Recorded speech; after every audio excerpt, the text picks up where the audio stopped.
Fala aí, suas máquinas e futuras máquinas.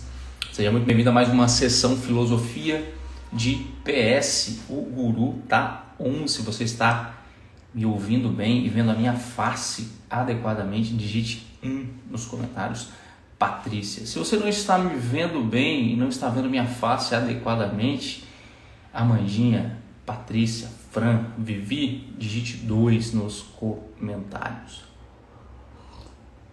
Meu parceiro Fernando, Fernandinha, bom dia, meu amigo. Gil, tá on, excelente notícia. Ju, Gabi, Paulinha, com presenças mais que ilustres, sempre presente. Muito bem, Carol. Muito bem, rapaziada. É o seguinte, muito bem, a conexão está boa, Mandinha. A conexão está boa, vamos começar. 10ª sessão Filosofia de PS rolando aqui no PS Zerado. Pode acreditar, continuaremos todos os dias, de segunda a sexta-feira, eu e meu amigo Romero, o Brito. Bom dia, meu amigo Lucas. E todo dia com uma pequena gotícula, uma pequena dose de sabedoria, uma pequena dose de filosofia de PS para você, para que você, quem sabe, um dia se torne o médico, a médica que você de fato gostaria de ser. Que você se torne um médico que possa de fato ajudar os seus pacientes, meu amigo Gugas, o Kelly da Bahia. E por que eu estou te falando isso? Porque isso é de fato importante, a parte técnica, as competências técnicas que você está aprendendo aí na sua faculdade, elas te servirão e sem elas não será possível você exercer a sua profissão sem o seu diploma, mas juntamente às competências técnicas é necessário que você desenvolva outras competências. Beleza? E hoje eu quero te falar de um assunto que na minha cabeça funcionava de uma forma completamente oposta quando eu me formei. Completamente oposta. Talvez na sua cabeça hoje você concorde com o Igor de 8 anos atrás. Talvez na sua cabeça hoje você concorde com o Igor de agora. O fato é que na minha cabeça eu tenho hoje uma ideia completamente diferente da que eu tinha na época que eu formei. Isso muito por imaturidade, talvez, né? Eu tinha, 23 anos, não que idade seja um determinante, maior determinante para a maturidade, mas por imaturidade ou por falta de orientação, por inúmeras razões eu tinha uma cabeça completamente diferente da que eu tenho hoje. O fato é que eu atendi essa semana passada, eu atendi um paciente que chega, sabe aquele paciente que chega com uma roupa dessas empresas, assim, tipo Vale, um cara que trabalha mesmo nas obras, assim, roupa da Petrobras, ele chega com aquela roupa, né, com aquele macacão, o macacão da labuta, é o cara que realmente exerce um trabalho braçal. Ele chega de botina e ele chega de macacão. Se você já viu este paciente lá no seu pronto-socorro, manda um coração aqui para mim, porque esse paciente ele é um paciente recorrente, o paciente está sempre lá. É um paciente que chega de macacão, aquele macacão cinza, né, com o símbolo assim da empresa e botina preta. Ele chega e pode ser por inúmeras razões, né? Pode ser ele chega, a gente atende muito paciente assim que é vítima de um trauma ali naquele campo, né, que tem uma probabilidade de periculosidade assim, maior do que o comum, mas pode ser por queixas como, não sei, dor de cabeça, dor abdominal, pode ser por inúmeras razões. E aí ele é atendido lá pelo médico do trabalho, e o médico do trabalho fala o seguinte para ele: vai lá no pronto-socorro para o médico te avaliar para ver se você pode continuar realmente trabalhando. Se você não puder, você pega um atestado, você pega uma declaração, alguma coisa, um laudo que comprove que você não está apto ao trabalho. Este paciente é um paciente recorrente de fato, é um paciente que assim, é muito comum você, todo plantão pelo menos, você atender um paciente desse, é um paciente muito comum. E eu vou confessar para você uma coisa, eu não tenho vergonha de confessar para você isso não, já tive, mas eu não tenho vergonha. Quando esse paciente ele chegava assim para mim, antes dele sentar assim na sala, eu já olhava com um olhar para ele, um olhar preconceituoso. Eu já olhava para ele com um olhar de: esse cara veio aqui encher o meu saco, esse cara veio aqui me pedir atestado, esse cara veio aqui tumultuar o meu plantão. né? A missão deste ser humano é tumultuar o meu plantão. E eu já atendi o paciente já com um amargor no peito, uma dor no peito, uma sensação de refluxo, uma pirose, um certo incômodo de fato. Então, o paciente chegava, eu já atendi o paciente de uma forma inadequada, eu já atendi o paciente de uma forma já com um certo desprezo ali, talvez. E aí eu ficava com raiva de quando chegava um paciente e falava assim para mim, eu preciso de um atestado. Eu ficava com raiva, eu ficava puto. Eu achava que era um abuso, o cara ia lá, chegou os pacientes aí do atestado, eles chegaram para pedir atestado para mim, eu tô aqui trabalhando e o cara vem aqui pedir atestado. Ele não entende que aqui no pronto-socorro é lugar de atender pacientes graves, ele não consegue compreender isso. E era isso que passava na minha cabeça. E assim foi. E eu percebia, né, que isso me incomodava, né? Era desgastante do ponto de vista emocional, né? Eu via esse camarada lá, eu atendia esse camarada, eu não dava atestado, ou eu dava um dia só, a contragosto, eu brigava com o paciente, né? Assim, pelo amor de Deus, você não, doutor, eu não consigo trabalhar. Não, você consegue sim, você não está vendo que está aqui trabalhando e tal, não tem como eu te dar um atestado de tantos dias para isso que você está sentindo. Eu ficava achando que às vezes o paciente estava mentindo para mim, dependendo da forma como o paciente falava. Isso me causava um desconforto, porque às vezes eu entrava no embate ali com o paciente, eu discutia com o paciente para poder justificar para o paciente por que eu não ia dar atestado para ele, por que ele não precisava de 3, 4, 5 dias de atestado por conta de uma sinusite, por conta de uma dor de cabeça. Será que ele está com dor de cabeça mesmo? Eu ficava perguntando, será que ele está com dor de cabeça ou será que ele está mentindo para mim?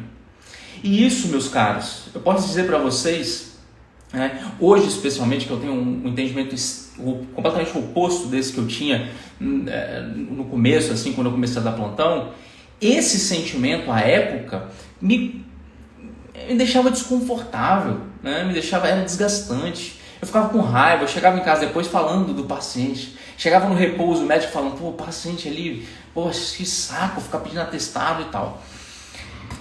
E eu quero compartilhar com você hoje a forma como eu penso em relação a isso, a forma como eu penso, como que mudou o meu entendimento em relação a isso e exatamente o porquê que mudou o meu entendimento em relação a isso. Esse paciente que chegou lá, semana passada que eu atendi, ele tinha sofrido um trauma. Ele tinha sofrido um trauma no hálux e ele tinha fraturado a unha caiu, ou tiraram a unha, não sei, e ele chegou lá porque ele não conseguia calçar a botina. Ele não conseguia calçar a botina porque ele me disse que sentia muita dor. E no local de trabalho lá na Vale, na Petrobras, você não pode trabalhar sem esses EPIs, você tem que trabalhar com a botina própria deles lá. Ele falou comigo, eu não consigo calçar a botina, eu sinto muita dor ainda por conta do trauma que eu tive há 7 dias, 10 dias, não sei. Quer dizer, duas possibilidades muito claras. Ele poderia estar falando mentira para mim, porque ele não quer trabalhar e ele pode usar essa desculpa aí de quem não está conseguindo calçar a botina para eu dar mais atestado para ele, ou ele pode estar falando a verdade. Ou ele pode estar sendo sincero, não consegue calçar a botina. E não tem como você, né? É muito desconfortável. A gente que é médico deveria saber disso, porque se a gente tiver de plantão e se a gente não conseguir trocar um plantão porque está com uma gastroenterite, porque está com uma crise de enxaqueca, porque está vomitando, porque está com pneumonia, porque está com sinusite, porque está com amidalite, a gente tem que ir para o plantão. Sacou? A gente tem que ir pro plantão, porque não tem ninguém para cobrir, não conseguiu trocar em cima da hora. A gente tem que ir, né? Não tem ninguém para ir, a gente tem que ir. Só que tem duas linhas de pensamento aqui. A primeira é, eu tô trabalhando doente e quem chegar aqui com atestado com queixinha boba, achando que vai contar mentira para mim, vai ter que trabalhar doente também.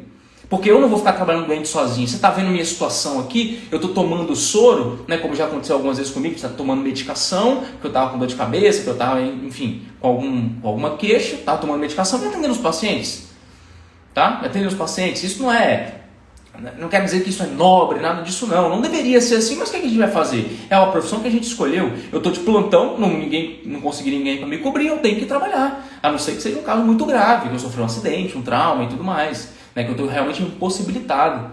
Mas se eu estiver doente, eu tenho que ir.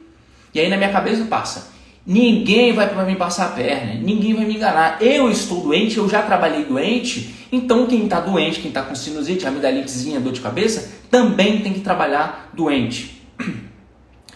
Mas a outra linha de raciocínio que eu quero apresentar a você, que é a forma como eu penso hoje, é o seguinte: nós, médicos, que trabalhamos doentes em determinadas situações, que trabalhamos doentes na época de residência, que temos que ir doente para o hospital passar a visita nos pacientes, que temos que ir operar doente porque não tem ninguém para cobrir, que temos que dar plantão doente, a gente tem que ter, né, essa sensibilidade de que trabalhar doente é uma merda. Trabalhar doente não faz sentido. Trabalhar doente não tem nada de nobre e moral nisso. Trabalhar doente é ruim. Então, se eu tenho a oportunidade, na minha posição como médico, de evitar que alguém trabalhe doente, com dor de cabeça, sintomático, por qualquer razão, eu devo exercer esta possibilidade que há em minhas mãos e dar um atestado para o paciente. Eu não posso achar que só porque o paciente, né, só porque eu trabalho doente, que todo mundo também tem que trabalhar doente. Ninguém tem que trabalhar doente, pô. Ninguém tem que trabalhar doente, ninguém tem que trabalhar sentindo dor, ninguém tem que trabalhar com diarreia, ninguém tem que trabalhar vomitando. Ninguém deveria. Então, se eu tenho em minhas mãos esta possibilidade, assim eu deveria fazer. Porque se fosse o oposto, se eu não fosse plantonista e tudo mais, se eu tivesse carteira assinada, fosse um funcionário público, se eu tivesse horário para chegar e sair, salário fixo, eu também não gostaria de trabalhar doente. Eu ia preferir, claro, se eu tiver uma crise de enxaqueca, ir para minha casa. O paciente só quer, aí ó, chegou aí no hospital, a técnica de enfermagem, tá vendo? Tá aí, já tá fingindo que tá doente para poder ir embora. Ah, Igor, mas eu sei que tem paciente que conta mentira. Eu sei que tem paciente que chega lá com uma historinha para ganhar atestado. Eu sei que é mentira, eu senti na voz dele que é mentira. A história não tá batendo bem. E aí, o que eu faço? Eu vou admitir que alguém minta para mim? Eu vou admitir que alguém me engane, que eu estou trabalhando arduamente 12, 24 horas? Eu vou permitir que um paciente conte mentira para mim? Eu não sou trouxa não. Na verdade, quem conta a mim, você não é trouxa se você é enganado por alguém, né?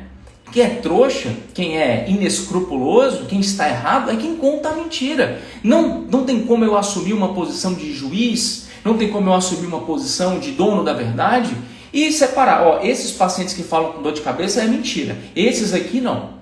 Esse paciente aqui, ó, eu acho que é mentira. Ele não deve estar com dor de cabeça porque pela voz dele não está com dor de cabeça. Não. Agora esse aqui eu acho que está. Eu não consigo, né, de fato, com certeza, 100% de certeza, dizer que o paciente está mentindo ou não. E não é a minha posição como médico dizer se o paciente está mentindo ou não. A minha posição como médico é tomar as queixas do paciente como verdadeiras, né, na medida que ele me conta a história, eu tenho que acreditar. Eu vou fazer o quê? Se o paciente fala que você está com dor na barriga, não, eu acho que esse paciente ele não está com dor na barriga, ele está com dor na cabeça. Eu vou pedir uma tomografia de crânio para ele. Isso não faz o menor sentido. Eu preciso tomar as queixas do paciente como verdadeiras até que se prove o contrário. E se for mentira, não cabe a mim julgar. Não sou eu que devo dizer se é verdade ou mentira as queixas que o paciente traz para mim. Não sou eu que devo dizer se o paciente deve ou não calçar o raio da botina. Não sou eu que devo dizer se ele deve ou não trabalhar. Ele está sentindo dor, não consegue calçar a botina e tem que calçar a botina para trabalhar, ele não pode trabalhar. O que eu faço? Eu dou um atestado de tantos dias que eu achar conveniente ali para o paciente. Né? O que eu ganho com isso? Eu evito embates, evito brigas, evito estresse, evito ansiedade, evito crises potenciais, barracos no meu plantão.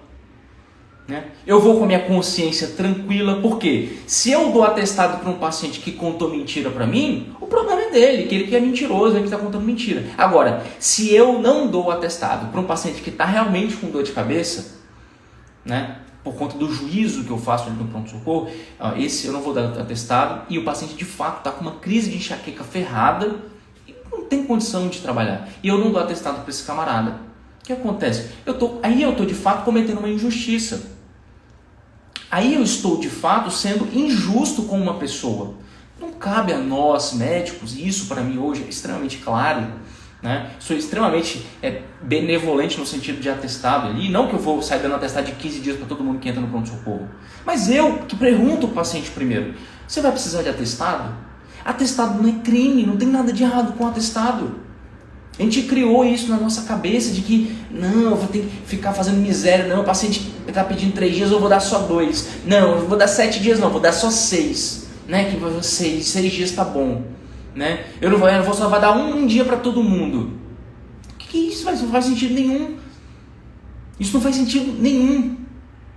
Para eu conseguir ser justo com todos os meus pacientes, eu tenho que admitir que as queixas dos meus pacientes são verdadeiras, reais e genuínas. E caso não sejam, eu não posso punir os que estão de fato doentes por conta de alguns que contam mentira ali no pronto-socorro. Eu não devo punir quem está falando a verdade, quem de fato está doente, por alguns que estão contando mentira no pronto-socorro. Então, em suma, o que eu quero dizer aqui? A nossa posição, né, como médico ali no pronto-socorro, quando a gente está atendendo um paciente potencialmente doente, não é julgar, não é dizer, não é ser o dono da verdade, não é esse está falando mentira, esse analisar o perfil do paciente, olha, pelo perfil, eu estudei PNL, eu sei que pelo perfil, pela análise corporal que eu fiz do meu paciente, ele deve estar contando uma mentira. Né? Ele deve estar contando mentira porque ele dobrou o braço assim, quem dobra o braço assim conta mentira. Não é esse o meu papel. O meu papel é ser justo na medida do possível, na medida que eu consigo, não é ficar fazendo miséria de dias. Que diferença vai fazer na minha vida se o paciente ficar um dia a mais ou a menos em casa? Que diferença vai fazer na minha vida se o paciente está com sinusite e precisa ficar 2, 3 dias em casa porque trabalha debaixo de um ar-condicionado cheio de poeira? Você começa a amoxicilina para o paciente volta para o escritório no outro dia, fica naquela poeirada na cara dele, ele continua com sinusite e você não sabe por que melhora, fala que a amoxicilina genérica não serve para nada. Né? Tenta diminuir as queixas do paciente para a gente dar um dia menos de atestado. Não é esse o nosso papel. E de fato não é esse o nosso papel como médico. A nossa posição exige muito mais do que isso. Além de tratar o paciente, orientar o paciente, o paciente vai precisar de uns dias de resguardo e um dia mais, um dia menos não vai fazer diferença na minha vida. Beleza? Não vai fazer diferença na minha vida. Inclusive, né, tem uma coisa que às vezes mexe com a gente, que é quando o paciente ele já chega na consulta pedindo atestado. Ele chega assim: ei doutor, eu vou precisar de atestado, tá? Eu vou precisar de atestado. O que passava na minha cabeça antes? Putz, veio só por causa de atestado. Já chega pedindo atestado. O que você está sentindo? Eu vou precisar de atestado. A queixa principal do paciente, precisa de atestado. Né? Eu vou caracterizar... Não. Na minha cabeça era isso. Agora, quando o paciente ele chega falando que precisa de atestado, é por um fenômeno muito simples. Se você não der atestado para ele, ele perde o dia. É um camarada que ganha em um mês a mesma coisa que você ganha num plantão. É um camarada que ganha R$1.000 por mês. Que R$1.000 por mês? O camarada mal consegue comer. Tem um monte de gente para sustentar. Por isso que ele fica preocupado. Por isso que ele chega no plantão, lá no pronto-socorro, falando: doutor, eu vou precisar de atestado. Né? O que a gente faz? A gente fica puto. Calma aí, não, atestado? Já está pedindo atestado? Você nem falou o que você tem. Não sei se eu vou te dar atestado ou não. Não sei se eu vou te dar. Quer dizer, a gente precisa tranquilizar o paciente. Não, tudo bem, a gente vai conversar sobre isso daqui a pouco. Se você precisar de atestado, não tem problema, eu faço quantos dias você precisar. Agora vamos tentar resolver o seu problema. Porque o paciente ele chega tenso na consulta. Ele fica pensando não em resolver o problema dele, ele fica pensando: porra, o médico do trabalho me mandou aqui no pronto-socorro, eu nem queria vir, mas me mandaram aqui no pronto-socorro, e se eu não der um atestado, eu vou perder o meu dia. E aí eu vou perder R$50. E aí na nossa R$50 não é nada. R$50 para quem ganha R$1.000 por mês é muito dinheiro. É muito dinheiro. Então a preocupação, né? A preocupação do paciente é essa. A preocupação do paciente é: putz, eu estou aqui no pronto-socorro, ele está pensando: nossa, eu não vou conseguir pagar a conta de luz, sei lá. Não vou conseguir pagar a conta de luz esse mês, porque eu perdi o dia. Essa? Ah não, Igor, mas tem uns pacientes que não é isso, porque os caras ganham até bem, mas eu sei que eles são malandros. Não importa, não tem como a gente fazer justiça com os bons, pra gente tentar pegar todo mundo na mentira, tentar pegar todo mundo que tá contando mentira pra gente. Não é esse o nosso papel, meus caros. Amandinha, eu também não. Na época eu ficava puto, né? Quando eu comecei eu ficava puto. Chegava o paciente pedindo atestado, eu ficava estressado, né? Eu chegava no repouso falando do paciente, que o paciente é folgado, que o paciente só vê hoje é dia de atestado e tudo mais. E assim, e a gente não tá errado de tudo não. Porque se você pega lá, segunda-feira é o dia que mais tem atestado na semana. Quem dá plantão no pronto-socorro sabe. O que a gente vai fazer? Vai tentar fazer justiça com as próprias mãos e punir todo mundo para poder pegar alguns na mentira? Não cabe a nós isso. Não cabe a nós. Não cabe a nós. Gil, infartando, ele estava preocupado se ia perder ou não um dia de serviço. Exatamente, Gil. Infartando, o camarada está infartando, o camarada é leigo, ele não sabe o que é infarto, ele não sabe como resolve, não sabe como trata, ele não sabe o quão grave é muitas vezes, e ele está preocupado com o dia de trabalho, porque ele tem gente para sustentar, mãe, esposas, não sei, filhos para sustentar, e às vezes até mais gente do que isso. Às vezes até mais gente do que isso. Então, quer dizer, o camarada está infartando. Essa semana eu atendi um camarada que estava com uma cólica renal. Pô, cólica renal, eu estava conversando com meus alunos na faculdade hoje, né? Ontem, dando aula de semiologia. Cólica renal é uma dor de forte intensidade, é uma dor 10 de 10 aí. Eles falam que é a pior dor da vida, eu nunca tive. Que é igual a dor do parto, é uma dor, né, incrível e tudo mais. O camarada chegou lá, né? Quer dizer, a gente precisa pedir exame de imagem, exame laboratorial, para ver se não tem infecção associada e tal. Aí eu atendi o cara. Depois que ele melhorou dos sintomas, ele voltou no consultório e falou: doutor, eu preciso ir embora porque eu tenho uma reunião agora. Eu preciso ir embora porque eu tenho uma reunião agora. Quer dizer, não tem muita noção do que está acontecendo e tem uma preocupação extrema ali com o trabalho, de não se prejudicar no trabalho, né? De não ser... muitas vezes no trabalho a gente vê as pessoas falando: nossa, não sei quem dá muito atestado. Né? E tem mesmo os sacanas mesmo, os folgados, os preguiçosos que dão muito atestado. Não é sobre isso, não cabe a nós, não cabe a nós. Não cabe a nós dizer quem é, que se dessa vez é. E quem fica dando muito atestado por causa de vagabundagem, por causa de malandragem mesmo, uma hora cai. Quem fica dando muito atestado assim, a empresa manda embora. Não sobrevive muito tempo. Eles mandam embora, né?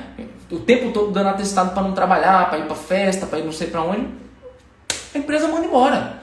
Então a gente não tem que se preocupar com isso. Quem tem que se preocupar com isso é a empresa. A gente tem que fazer o nosso papel. Prescrever, manejar, orientar, dar atenção para o paciente, dar carinho, dar conforto para o paciente quando ele está pensando isso, né? Está preocupado, eu dou conforto para o paciente, eu acalmo o meu paciente.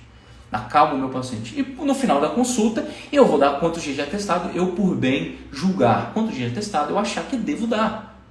Vou dar, acho que tem que dar 3 dias. Aí eu falo: vou te dar 3 dias de atestado. Eu sempre falo assim: eu vou te dar 3 dias. Se você acha que dá, o paciente, ele fica até com vergonha de ficar falando: não, me dá mais. O paciente, ele fica com vergonha, ele fala: não, doutor, 3 dias tá bom. Eu pergunto assim: vai te prejudicar no trabalho se eu te der muitos dias? Porque às vezes você dá uma semana, o paciente: não, doutor, uma semana é muito, vai me prejudicar lá no meu trabalho. Aí eu vou: então vamos diminuir aqui.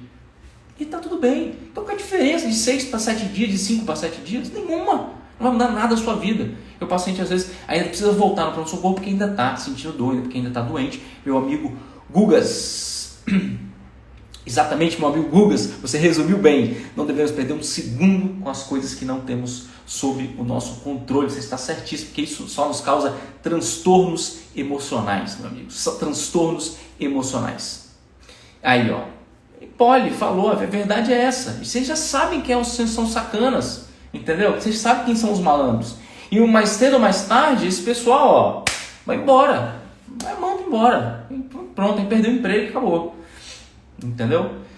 Beleza, meus caros? Eu vou partir agora porque eu vou operar. Foi um grande prazer estar aqui com vocês. Segunda-feira estaremos juntos novamente com mais uma sessão Filosofia de PS. Tamo junto. Um grande abraço.